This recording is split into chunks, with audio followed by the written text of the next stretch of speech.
우리가 능히 이기리라 라고 하는 갈렙의 말을 인용해서 제목을 잡았습니다. 사람들은 누구나 관점 또는 시각을 지니고 살아가고 있습니다. 그러한 관점은 두 가지 특징을 지니고 있습니다. 첫째는 매우 주관적이거나 또는 자기 중심적이라는 것입니다. 한 TV 프로그램에서 아이들이 단어를 설명해서 문제를 맞추는 그런 게임이 있었습니다. 이 사람이 왔다 가면 우리는 막 혼나요 라고 어린이가 설명했습니다. 지금 제가 여러분들에게 퀴즈를 내고 있는 것입니다. 이 사람이 왔다 가면 막 혼나요.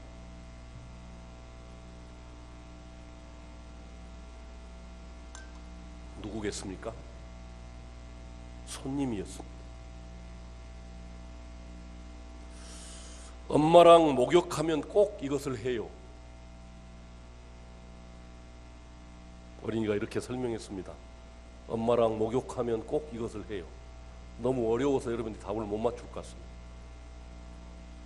만세.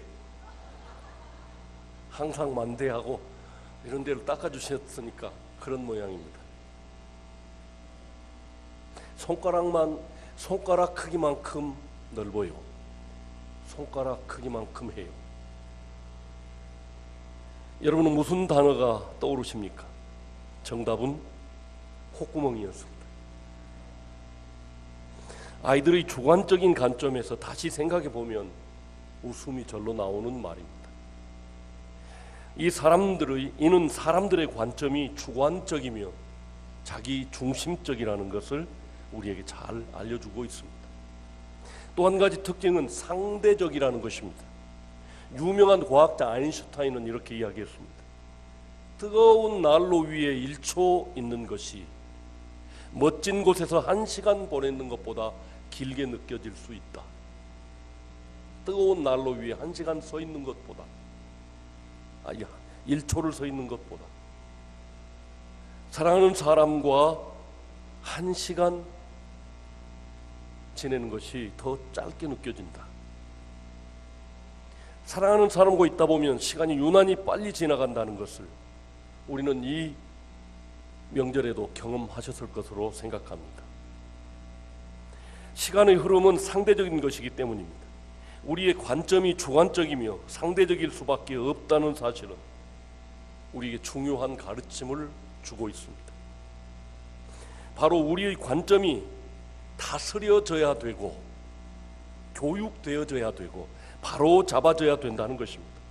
하나님의 자녀인 우리의 관점이 성경적 관점으로 변화되어야 된다 하는 것입니다. 그렇지 않다면 하나님께서 약속하신 풍성한 삶을 누릴 수 없기 때문입니다.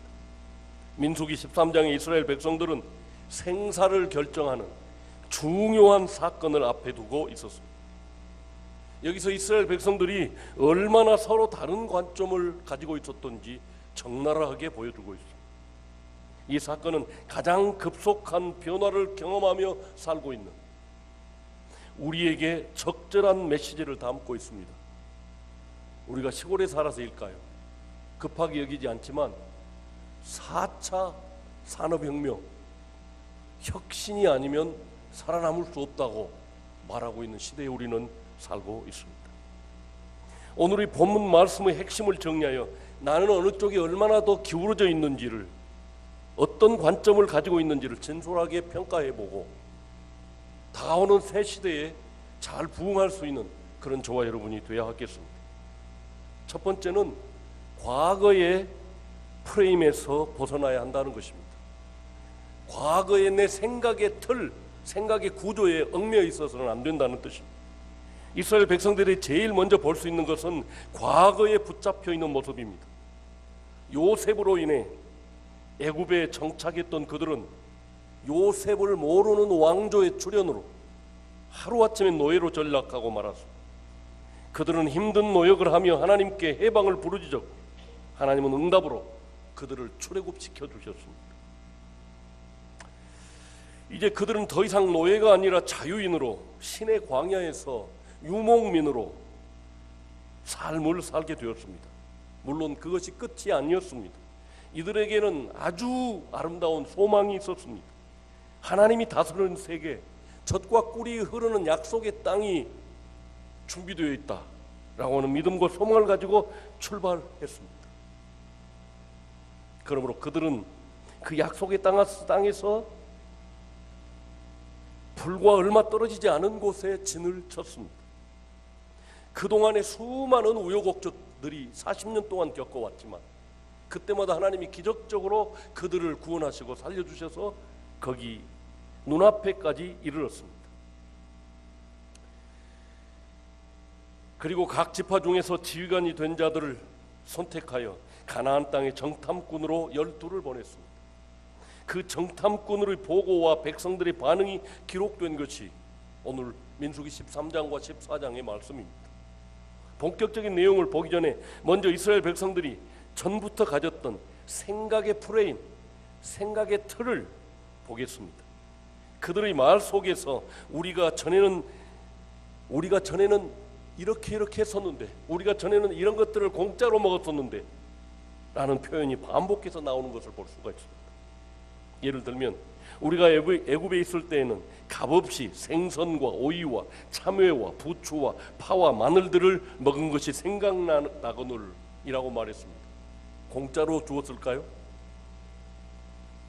도저히 더는 일 못하겠습니다 하고 울부짖어 노예 생활한 값으로 겨우 먹여주었었는데 공짜로 먹었다고 과거 중심적, 과거 지향적임을 넘어서 과거 중심적 생각의 틀에 묶여있는 사람들임을 분명하게 보여주고 있습니다.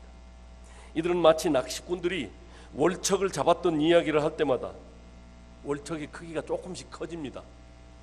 요즘 도시 어부들 보니까 4자, 5자 막 이렇게 이야기합니다.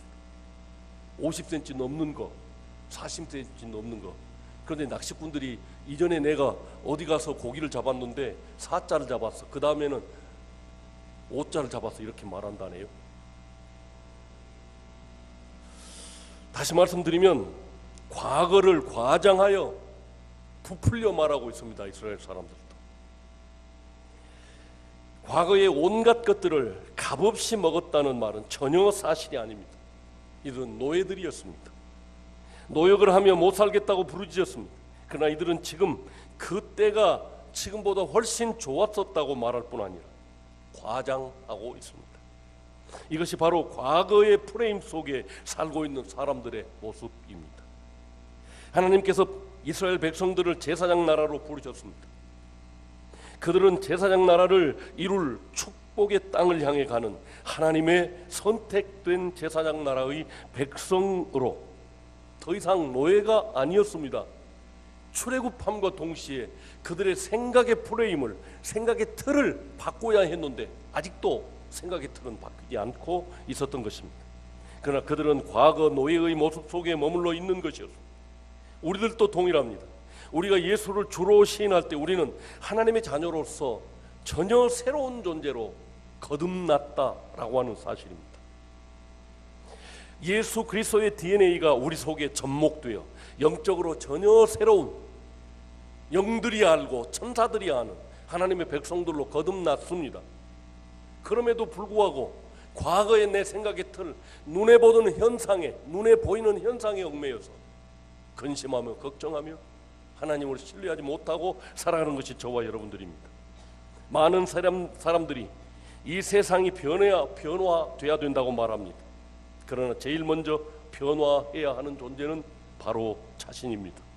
하나님이 약속하신 변화의 역사에 근거해서 믿음으로 우리의 생각을 바꾸어 나가야 새로 다가오는 시대에 우리가 리더가 될 수 있을 줄로 믿습니다. 이것이 하나님의 변화의 사역에 동참하는 일입니다. 우리 가운데 역사하시는 이의 역사를 따라 힘을 다해야 합니다. 변화는 세상에서 과거의 구조는 전혀 도움되지 않습니다. 그러므로 과거 프레임을 던져버려야 합니다. 그것은 우리의 사고와 행동을 질식시키며 성장을 방해하기 때문입니다. 믿음에 근거하여 우리의 관점을 미래지향적 프레임으로 전환해야 합니다. 여기서 우리가 생각해야 할 미래지향적 프레임은 우리가 하나님의 나라의 제사장이 되는 것입니다. 주님의 나라를 추구하며 그러므로 초점을 맞춰야 하겠습니다. 생각나는 말씀이 있어서 제가 찾아두었습니다. 호세아 4장 6절을 보니까 내 백성이 지식이 없으므로 망하는도다. 내가 지식을 버렸으므로 나도 너를 버려 내 제사장이 되지 못하게 할 것이요. 하나님에 대한 지식이 없습니다. 하나님의 계획에 대한 지식이 없고 그 계획이 우리에게 어떤 것을 가지고 올 것이다 라고 하는 소망이 없으면 하나님이 버리겠다는 것입니다. 그래서 버림받은 사람들이 60만 명 가장들입니다. 60만 명. 그 아내들도 있었겠죠. 그럼 120만 명.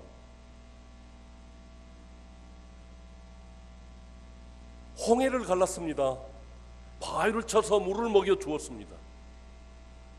짠 바닷물을 변화시켜서 단물로 마시게 만들었습니다. 그런 모든 과정들을 겪었음에도 불구하고 하나님이 누구신지, 그리고 하나님이 왜 자기를 불렀는지를 몰랐습니다.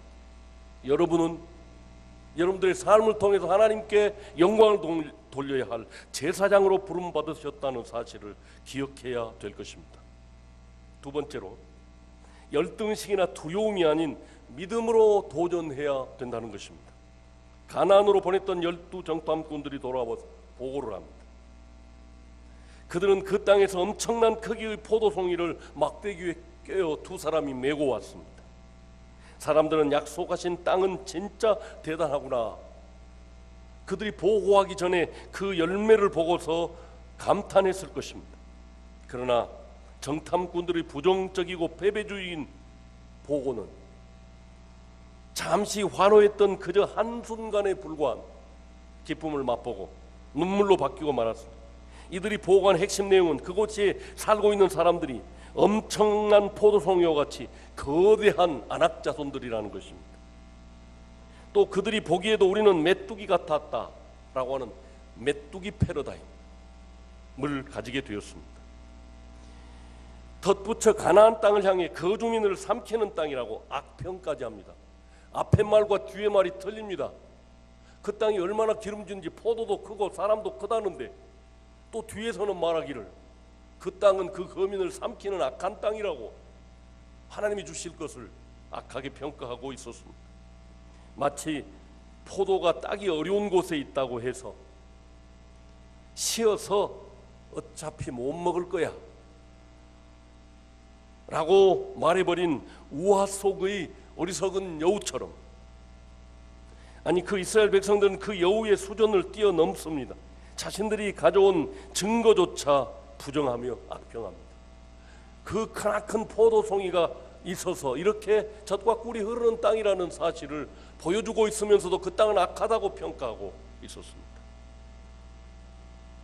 자신들이 하나님께서 젖과 꿀이 흐르는 땅이라고 말한 사실을 부정하고 있다는 것을 아는지 모르는지 말입니다. 이들에게는 하나님과의 근본적인 신뢰 관계, 곧 참된 믿음이 형성되지 않았었습니다. 그리고 자신을 제사장으로서, 제사장 나라로서 세상에 하나님의 복을 전달해줘야 할 축복의 통로로 자기들을 부르셨다는 사실을 전혀 알지 못했고 하나님의 그 심정도 알지 못했습니다. 그러니까 이들은 비전이 없는 사람들이었습니다. 이들은 노예근성이라고 할 정도의 열등의식 가운데 잡혀 있었습니다. 열등의식이 자신을 메뚜기로 표현하게 하며 패배주의로 이끌고 갔습니다. 과거 프레임 아래 있는 백성들은 이미 열등의식과 두려움의 포로가 되어 있었습니다. 지금까지 사람이 살 수 없는 땅을 40년이나 살아오면서 새벽 이슬처럼 만나가 내려서 먹고 살게 만들어 주었는데, 고기 먹고 싶다 그러면 바람을 불어서 메추라기를 떨어뜨려서 한 달 동안 냄새도 맡기 싫을 정도로 고기를 먹여 주셨는데도 그 앞에 있는 장벽이, 그 앞에 있는 사람들이 두렵다고 포기해버리는 그런 두려움에 사로잡힌 사람들이었습니다.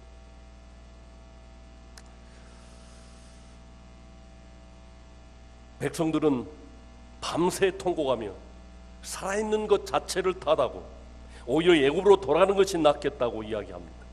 과연 이들이 홍해가 갈라진 것을 경험한 사람들일까요? 이들이 아침마다 만나와 또 메추라기를 내려주시는 공급하시는 하나님을 경험한 사람들이 맞습니까?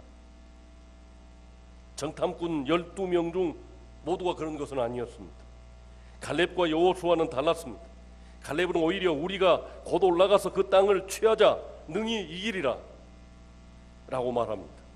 그들은 옷을 찢으며 하나님께서 주시고자 하는 땅은 심히 아름다운 땅임을 분명히 증거합니다.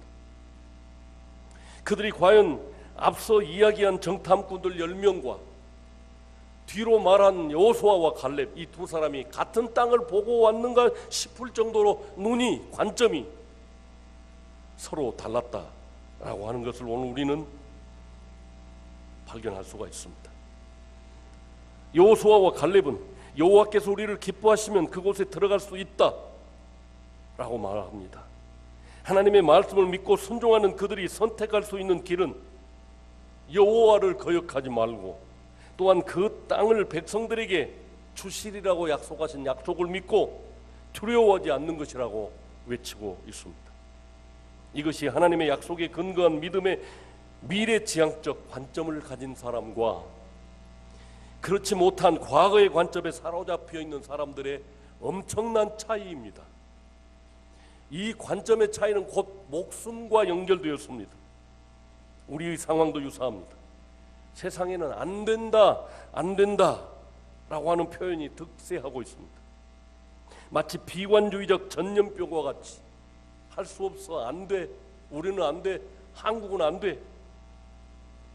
세상엔 이처럼 안 된다는 표현들이 가득해져 있습니다. 이런 상황에서 우리가 기억해야 할 것은 바로 하나님께서 자신의 자녀들에게 주시는 변치 않는 약속을 붙잡아야 한다는 것입니다. 그 약속의 근거에 믿음으로 도전하고 담대한 비전에 근거한 세밀한 계획을 세워야 하겠습니다. 어느 때나 하나님의 비전에 사로잡혀 하나님 나라를 꿈꾸며 이 땅에 하나님 나라가 이루어지는 일에 도전하는 21세기의 갈렙과 여호수아가 되시기를 주님 이름으로 축원합니다. 주님이 우리에게 가르쳐 주시기를 나라가 임하옵시며 하나님의 나라가 이 땅에 이루게 하시겠다는 것입니다. 먼저 그의 나라를 구하라고 하셨습니다. 그러면 이 모든 것을 너희에게 더하시리라. 이 땅에서 필요한 것은 내가 공급한다. 광야에서 내 백성을 공급했던 것처럼 오늘 이 광야 같은 세상 21세기에도 동일하게 공급하겠다고 말합니다. 다만 우리가 신앙생활을 하면서 여호수아와 갈렙처럼 하나님이 항상 내 편이다, 그 말씀에 순종하면 적과 꿀이 흐르는 땅을 우리에게 준비하셨다 라고 하는 확신을 가져야 될 줄로 믿습니다. 내가 하나님의 소유된 백성이요 그 나라를 세울 군사로 부름받았다는 확신이 있다면 두려워할 것이 없습니다. 우리는 이미 승리를 하나님께서 계획하시고 승리케 하시기 위해서 부름받은 저와 여러분들이기 때문입니다. 그러므로 불평보다는 창조적인 능력을 가져야 되겠습니다. 이스라엘 백성들의 또 하나의 문제점은 불평을 멈추지 않았다는 것입니다.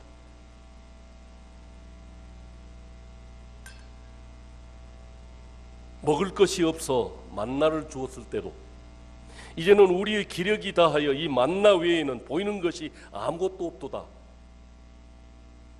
모래밭 광야 가운데서 풀 한 폭이 없는 데서 하나님이 아침마다 내려주는 천사의 음식이라고 하는 만나, 그것을 먹으면서도 불평했습니다. 마실 물이 없자 너희가 어찌하여 우리를 애굽에서 나오게 하여 이 나쁜 곳으로 인도하였느냐. 이곳에서 파종할 곳도 없고 무화과도 없고 포도도 없고 석류도 없고 마실 물도 없도다 라고 말합니다. 그들은 급기야 출애굽시키신 하나님의 구원, 노예로부터 탈출 해방시켜 주신 그것 자체를 불평하고 나섰습니다. 불평을 할수록 불평의 요소는 늘어난답니다. 더구나 이들의 불평은 하나님에 대한 원망으로 이어졌습니다. 그리고 하나님의 오래 참으심을 무시하는 것이었습니다. 이러한 불평이 결국 이들을 약속의 땅에 들어가지 못하고 모래밭에서 죽어 묻히게 만들어 버렸습니다. 이들의 불평이 결국 그들을 멸망으로 인도했다는 사실을 우리는 기억해야 되겠습니다.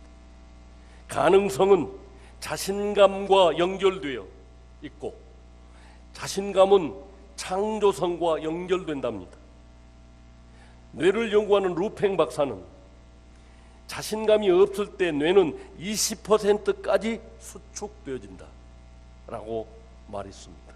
열등의식으로는 아무것도 할 수 없으며 자신감 없이는 모든 것이 제한적일 수밖에, 자기 능력도 발휘할 수 없을 정도로 20%만큼 수축되어 버린답니다.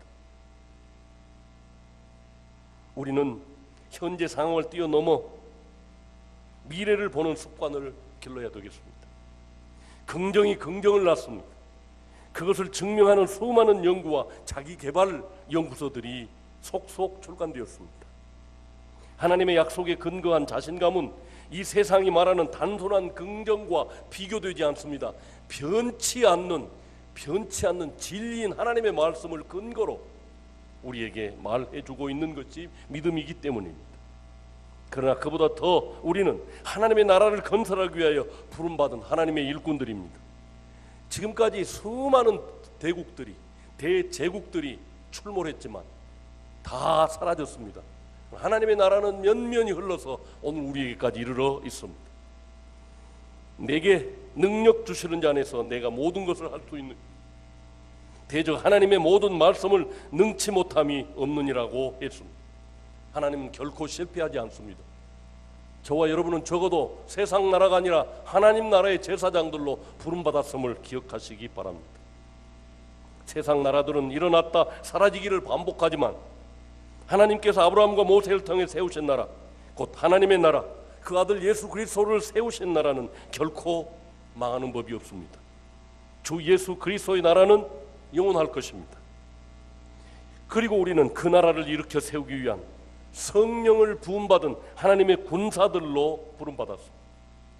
미래학자 제프 워키는 혁신가란 누군가 알고 있는 99%를 알고 누구도 알지 못하는 1%를 창조해내는 사람이라 라고 말했습니다. 우리는 세상에 모르는 1%를 알고 있는 사람들입니다. 적어도 하나님이 예비하신 신부처럼 단장한 새 예루살렘 성이 하늘로부터 이 땅에 내려올 것이라는 사실을 알고 있습니다. 이 인류의 마지막에는 지구가 멸망되고 예수 그리스도께서 새 하늘과 새 땅을 우리에게 주실 것이라는 이 1%를 알고 있는 사람들입니다. 기본적으로 자신을 준비시킨 사람들만이 혁신을 만들어낼 수 있다고 합니다. 세네카라고 하는 철학자가 말했듯이 준비가 기회를 만나는 곳에 행운이 있다는 것을 기억해야 합니다. 다시 말씀드리면 준비가 기회를 만나는 곳에 행운이 따른다라는 것을 기억하시기 바랍니다. 우리는 하나님 나라 비전에 사로잡혀 있어야 하겠습니다. 하나님께서 꿈꾸며 계획하셨던 것을 정확하게 알아야 되겠습니다. 한나 어머니는 자식 못 낳는 고통 중에 하나님의 꿈을 발견했고, 그리고 내게 아들을 주시면 그 제사장 나라가 이어질 수 있는 아들로 바치겠습니다. 어머니의 모성애도 끊어버리고 너는 이 성전에서 살아서 이 나라를 살려야 할 사람이 하고 놔두고 돌아오는 어머니의 심정, 믿음이 컸기에 감당할 수 있었습니다. 다윗은 아버지로부터 말씀을 배우면서 하나님의 꿈을 알게 되었습니다. 다윗의 실력이면 대제국을 만들 수 있었는데, 더 큰 성전을 지을 수 있었는데, 아니요, 하나님이 주신 설계도로만 지었습니다. 절대로 자기가 왕이 되는 것이 아니라 하나님이 왕이 되는 제사장 나라만 세웠던 것입니다. 혹시 이스라엘처럼 불평하는 마음이 생겨났습니까? 그렇다면 자신을 향해 명령해 보시기 바랍니다. 불평할 시간이 있으면 하나님의 꿈을 아는데 쓰자라고 자신에게 말하십시오. 하나님의 말씀에 근거해 자신의 관점을 고치십시오. 하나님이 이루실 꿈을 아는 사람은 미래에 대한 기대로 가득 차게 되어 있습니다. 적어도 나를 예수 믿게 하신 것은 하나님이 제사장으로, 하나님의 나라를 위해서 일꾼으로 쓰기 위해서 나를 부르셨다라고는 확신을 가져야 될 것입니다. 기대는 우리의 태도를 바꾸게 됩니다. 태도가 바뀔 때만이 행동이 변하며 행동으로 나타날 때만이 실력이 향상된답니다. 그때 비로소 우리의 인생이 바뀌기 시작합니다.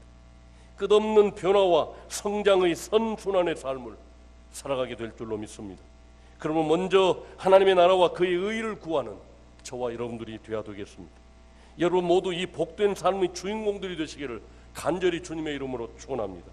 우리는 하나님 나라 건설의 역군으로 부름받은 마지막 시대 역사의 주인공들임을 기억합시다.